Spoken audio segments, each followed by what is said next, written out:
यूसुफ फारूक खान बने थाने महानगर पालिका दिव्यांग समन्वय समिति के सदस्य।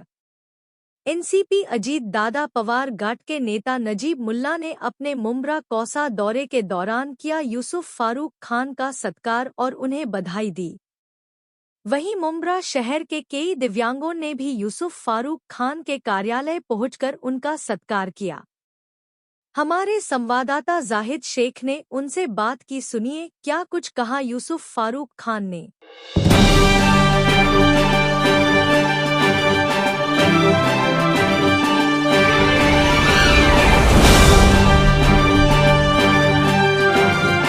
यूसुफ भाई, कल एनसीपी अजीत दादा गुट के नेता नजीब मुल्ला मुंब्रा आए थे। उन्होंने कई जगहों पे उद्घाटन किया, साथ ही आपसे मुलाकात की और आपका भी सत्कार किया। क्या आपने भी एनसीपी अजीत दादा पवार गुट को ज्वाइन कर लिया है? नहीं, ऐसी कोई बात नहीं है। मैं एनसीपी अजीत दादा पवार के गुट को ज्वाइन नहीं किया और ना करना मुझे।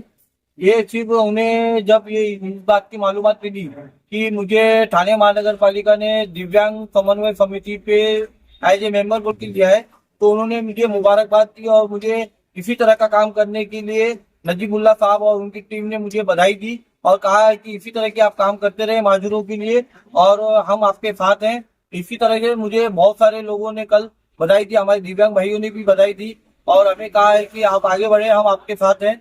और मुझे इनके लिए ही कुछ ना कुछ हैंडीकैप के लिए करना है। आज मैं कमेटी पे आया हूँ तो मैं बहुत कुछ करूंगा। कल कमेटी पे नहीं था, फिर भी मैंने उनके लिए बहुत रोजगार योजना उपलब्ध करा के दिया हूँ। आप लोग अच्छे से जानते हैं। तो ये समन्वय समिति में जो आपको एज अ सदस्य लिया गया है, तो इस पद से आप किस तरह मुंब्रा के दिव्यांगों की सेवा कर पाएंगे? नहीं, मुंब्रा के दिव्यांग थाने महानगर पालिका में जितने दिव्यांग रहते हैं उनके लिए काम करना है, उनका कोऑर्डिनेशन करना, उनको मिला के उनको जो गवर्नमेंट की योजना है उन तक पहुंचाना है और जो हमारे माजूर भाई छूट जाते हैं, हर योजना से वंचित रह जाते हैं, उन तक ये योजना पहुंचाना।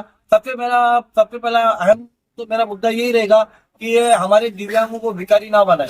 इसके लिए जो निधि निकलती करोड़ों की, तो हम ये चाहते हैं कि हर बार मैंने लेटर दिया हूँ कि हमारे दिव्यांगों को सक्षम बनाने के लिए एक रकम दिया जाए।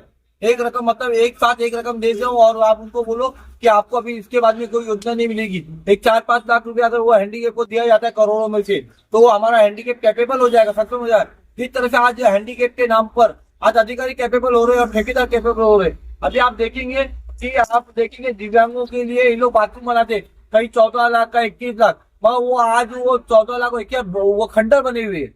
आप देखिए 5 पकड़ी में एक हाईवे पे एक बाथरूम बना है दिव्यांगों के लिए, विशेष दिव्यांगों के लिए। हाँ, अपना जिसे कहा जाता है दिव्यांग इससे ही बाथरूम, वो 21 लाख का है, मगर वो कचरा डब्बा बने का पड़ा हुआ है। आज हम लोग इस्तेमाल कर ही नहीं सकते।